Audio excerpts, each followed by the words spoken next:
Hello guys, അപ്പം ഞാൻ ഇന്നൊരു വലിയൊരു ഇൻഫർമേഷനായിട്ടാണ് വന്നത്. അപ്പോൾ ഞാനിങ്ങനെ ഓൺ വോയിസ് വീഡിയോസ് ഒന്നും ചെയ്തിട്ടൊന്നുമില്ല. ആകപ്പാടെ 2-3 വീഡിയോസാണ് ടിക്ടോക്കിൽ ചെയ്തിട്ടുള്ളത്. എന്നെ അങ്ങനെ ആർക്കും അറിയത്തൊന്നുമില്ല. അപ്പോൾ പിന്നെ ഞാൻ എന്തായാലും ഞാൻ ഇന്ന് നേരിട്ട് കണ്ടൊരു കാര്യം പറയാം എന്ന് വിചാരിച്ചിട്ടാണ് ഞാൻ ഈ വീഡിയോ ചെയ്തത്. ആർക്കെങ്കിലുമൊക്കെ ഉപകാരമാണെങ്കിൽ ഉപകാരമാവട്ടെ. കാരണം ഇന്ന് കാണുന്നവരെ നാളെ കാണില്ല, നാളെ കാണുന്നവനെ മറ്റന്നാൾ കാണുന്നില്ല. ആ ഒരവസ്ഥയാണ് നമ്മളെ കാര്യങ്ങൾ.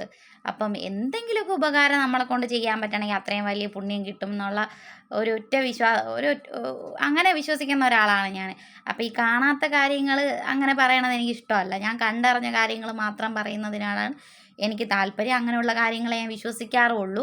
അപ്പോൾ നമ്മൾ ഈ പൊതുമാപ്പെന്നും പറഞ്ഞിട്ട് കഴിഞ്ഞ മാസം മുതൽ 2 മാസം മുതൽ നമ്മളിങ്ങനെ കേട്ടുകൊണ്ടിരിക്കുകയാണ്.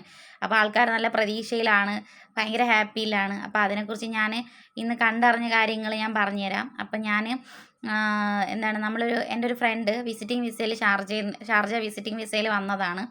അപ്പോൾ ആൾക്ക് അബ്സ്കോണ്ടിങ് ആണ്, ഫൈനാണ്.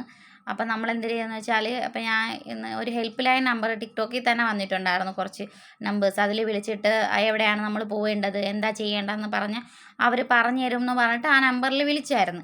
അപ്പോൾ വിളിച്ചപ്പോഴത്തേക്കും അവർ പറഞ്ഞതെന്ന് വെച്ചാൽ, ഇന്നിപ്പോൾ പോകേണ്ട, നാളെയോ മറ്റന്നാളോ പോയാൽ മതി, ഇന്നിപ്പോൾ തുടക്കമാണെന്ന് പറഞ്ഞു. അപ്പോൾ എനിക്കിന്ന് ലീവ് ഞാൻ എടുത്തതുകൊണ്ട് അപ്പോൾ എന്തരായാലും പോവാം.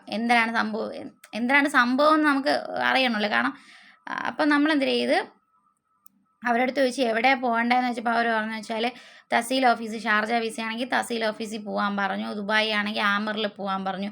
അപ്പം നമ്മൾ ഷാർജ തഹസീലിൽ പോയി. തഹസീലിൽ ചെന്നപ്പോഴത്തേക്ക് അവർ പറഞ്ഞതെന്ന് വെച്ചാൽ, നിങ്ങൾക്ക് ഇവിടെ തുടരാൻ പോവുകയാണോ എന്ന് ചോദിച്ചപ്പോൾ പറഞ്ഞു അതെ, തുടരാനാണ് താല്പര്യം എന്ന് പറഞ്ഞു. ഇവിടെ തുടരണം എന്നുണ്ടെങ്കിൽ നമ്മൾ ആദ്യം ഏത് കമ്പനിയിലായിട്ടാണോ ജോയിൻ ചെയ്യുന്നത്, അത് കമ്പനി വിസ, നമ്മൾ ഏത് കമ്പനി ജോലി ചെയ്യാൻ പോകുന്നു അവരിൽ നിന്ന് ലേബർ കാർഡ്, അതുപോലെ നമ്മളിവിടെ വിസയുടെ ഓഫർ ലെറ്ററും, നമ്മളിപ്പോൾ ഏത് കമ്പനിയിൽ നിന്ന് ജോലി ചെയ്യാൻ പോകുന്നു അവിടുത്തെ ഓഫർ ലെറ്ററും കൂടിയായിട്ട് തഹസീൽ ഓഫീസിൽ ചെല്ലാൻ പറഞ്ഞു. അപ്പം എന്നിട്ട് അതുപോലെ തന്നെ നമ്മൾക്ക് ഇവിടുന്ന് പോകാനാണെങ്കിൽ എക്സിറ്റ് അടിച്ച് നാട്ടിൽ പോവാം. അതിപ്പോൾ ആപ്ലിക്കേഷൻ ഇട്ട് 14 ദിവസത്തിനുള്ളിലാണ് നമ്മൾ പോവേണ്ടത്. അപ്പം നമ്മളിപ്പോൾ എക്സിറ്റിൻ്റെ കാര്യങ്ങൾ കൂടുതൽ ഞാൻ ചോദിച്ചില്ല, വിസേൻ്റെ കാര്യമാണ് ചോദിച്ചത്. അപ്പോൾ വിസ അടിച്ചിട്ട് നമുക്ക് ഇവിടെ തുടരാം. അപ്പം ഞാൻ ചോദിച്ചു, നമുക്ക് വിസിറ്റ് വിസ അടിച്ചിട്ട് നമുക്ക് നാട്ടിൽ വിസിറ്റിംഗ് വിസ എടുത്തിട്ട് നമുക്ക് ഇനി ഇവിടെ തുടരാൻ പറ്റുമെന്ന് ചോദിച്ചു. അപ്പോൾ അവർ പറഞ്ഞ് വിസിറ്റിംഗ് വിസ എടുത്തിട്ട് നമുക്കിവിടെ വിസിറ്റിംഗ് വിസ എടുക്കാൻ പറ്റില്ല, വിസയിലോട്ടോ അല്ലെങ്കിൽ എക്സിറ്റോ എന്ന് പറഞ്ഞാൽ 2 ഓപ്ഷൻ മാത്രമേ ഉള്ളൂ എന്നാണ് തഹസീൽ ഓഫീസിൽ നിന്ന് ഇന്ന് പറഞ്ഞ കാര്യം.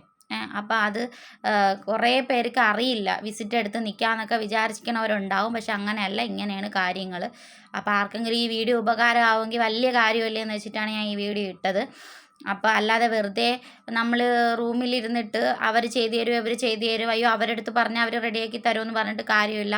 എൻ്റെ പൊന്നു ചേച്ചിമാരെ, ചേട്ടന്മാരെ, അനിയന്മാരെ, അനിയത്തിമാരെ, എന്തരായാലും നിങ്ങൾ നേരിട്ട് ഓഫീസുകളിൽ തന്നെ പോവുക.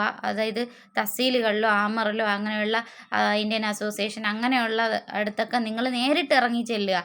നമ്മൾ ആരും ഒന്നും ചെയ്യില്ല. വെറുതെ ഓരോരുത്തർ കൊണ്ടുപോയി പൈസ കളഞ്ഞ് അവരേന്നും ഇവരേന്നൊക്കെ ഒരുപാട് പൈസകൾ കൊണ്ടുപോയി കളയരുത്. ഇപ്പം ആരും ഫ്രീ ആയിട്ടൊന്നും നമുക്കൊന്നും ചെയ്തു തരൂല. ആരെന്തിനും പൈസയാണ് ഇവിടെ വലുത്. അപ്പോൾ ദൈവത്തെ ഓർത്ത് ആരും ചുമ്മാ വെറുതെ പൈസ കളയരുത്. ഒരു ക്യാഷും ചിലവില്ല. നമ്മൾ നേരിട്ട് അവിടെ പോവുക, സംസാരിക്കുക. അപ്പോൾ അവർ പറഞ്ഞു തരും നമുക്ക് എന്താ വേണ്ടതെന്ന് വെച്ചാൽ അവർ പറഞ്ഞു തരും. അല്ലാതെ ആരെയും മുമ്പിൽ പോയിട്ട് അപ്പോൾ നിങ്ങളിപ്പോൾ ടൈപ്പിംഗ് സെൻറ്ററിലോ അവിടെ ഇവിടെയൊക്കെ പോകുമ്പോൾ അവർ ഒരുപാട് കാര്യങ്ങൾ പറയും, നമ്മൾ റെഡിയാക്കി തരാം, ഇത്ര രൂപ ചിലവാകും. അങ്ങനെയൊന്നും അല്ല. നിങ്ങൾ നേരെ തഹസീലിലോ ആമറിലോ ഇന്ത്യൻ അസോസിയേഷൻ അങ്ങനെയുള്ള സ്ഥലങ്ങളിൽ പോവുക, അന്വേഷിക്കുക, കാര്യങ്ങൾ ചെയ്ത് ക്ലിയർ ആക്കുക.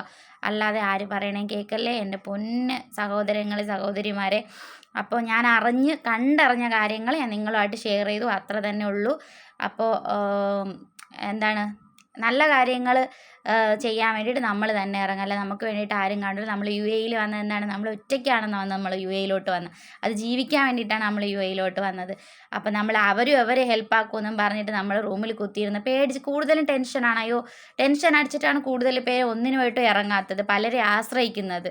പ്രത്യേകിച്ച് സ്ത്രീകൾ ആരെയും ആശ്രയിക്കാതെ സ്വന്തമായിട്ട് ഇറങ്ങുക. ആരും നമ്മളൊന്നും ചെയ്യില്ല. അപ്പോൾ എല്ലാവർക്കും ഞാൻ എൻ്റെ വാക്കുകളൊരു പ്രചോദനമാവട്ടെ എന്ന് പ്രചോദനമാകുമെന്ന് ഞാൻ വിചാരിക്കുന്നു. അപ്പം എന്തായാലും ഗോഡ് ബ്ലെസ് യു.